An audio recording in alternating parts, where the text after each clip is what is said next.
Those who remember Index Season 3 were left heartbroken and disappointed, thinking about how good it could have been if it was given the treatment which the series deserves. The pacing was rushed by cramming too many story arcs into 26 episodes, the animation and art style looked off most of the time, and some of the creative decisions made when adapting the beloved light novel the anime is based on made the show even worse. Why the hell were Fuyama and Terma put on pillars in this fight? How the hell does Terma do an inhuman jump over this? And why do they disappear when he smacks him up? Who the hell wrote this? While a quality remake of the Index anime remains a pipe dream for fans of the original source material who want to see Index given love and respect, there is another adaptation of Index which I can safely say is blowing the anime out of the water right now, and that is the Index manga. I think it's about time I cover it on the channel since I hardly mention it and it deserves the credit it gets. While it did skip both the Deep Blood and Angel Fall arcs, and its art at the beginning of the manga was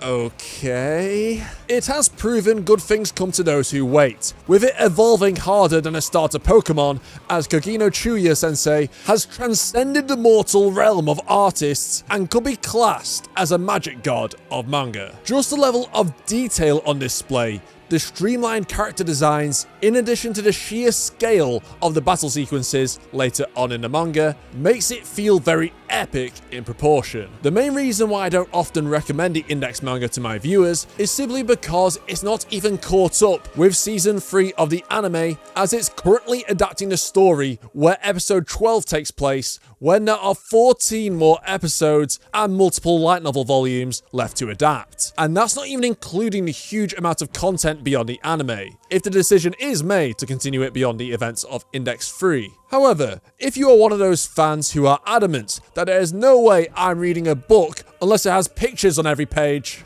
a preschooler, I mean a manga only reader, then I highly recommend the manga to get close to what Index 3 should have been, although it is not the definitive Index experience which you get from the novels. But I'm not here to say why the novels are better than the manga by nitpicking the hell out of it, just to prove why the Index light novels are the magnum opus of 21st century literature. I want to focus on why it's a vast improvement from what we did get. In fact, the manga adds scenes which did not even feature in the original novel, such as Index's backstory with Style and Kanzaki, which made me connect with the characters even more. And knowing that Index's memory was wiped, seeing Style and Kanzaki lose that friendship before my eyes made me feel feels. But most importantly, it adds in scenes that were cut out from Index 3, as the producers thought it was an ingenious idea to cram 8 full volumes into 26 episodes, such as adding back in Hanzo, one of Hamazura's old friends from his Skill Out days. It still makes me sad knowing that he got shafted so hard he was removed from both the Index and Railgun anime. Like, what the hell does JC's staff have against Hanzo?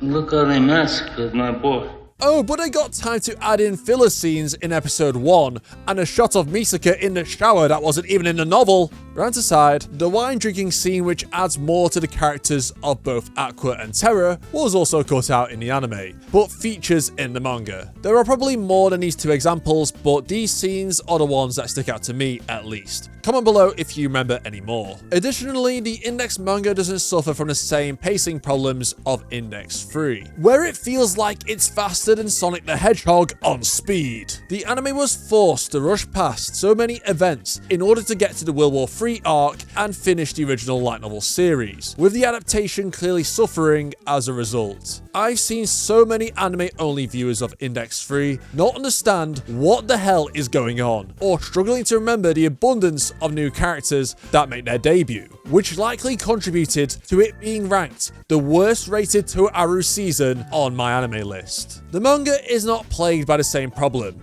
as Chuya has been given all the time in the world to bring the pages of the Holy Gospel to life, as believe it or not, Index is still the only manga he has worked on, and that's since 2007. I guess that is also a negative, as the Index manga has always been released monthly, with some breaks here and there, if I remember correctly. Which is why it has taken 15 years to get this far, and the manga isn't even at World War III yet, despite it only taking Kamachi 6 years to finish Old Testament, simply because he's built like a robot with his work ethic. So yeah, Chuya having more time to create the manga feels like a double-edged sword. In the fact we get good pacing, with all the events and characters feeling fleshed out and well explained, but the problem being that if you're caught up waiting for the arcs to finish due to the release schedule, it feels akin to the boat arc in Berserk. Nowhere near as bad of course, but similar. Lastly, the fights aren't disappointing, mostly due to how incredible the art looks, which I already mentioned prior. For the most part,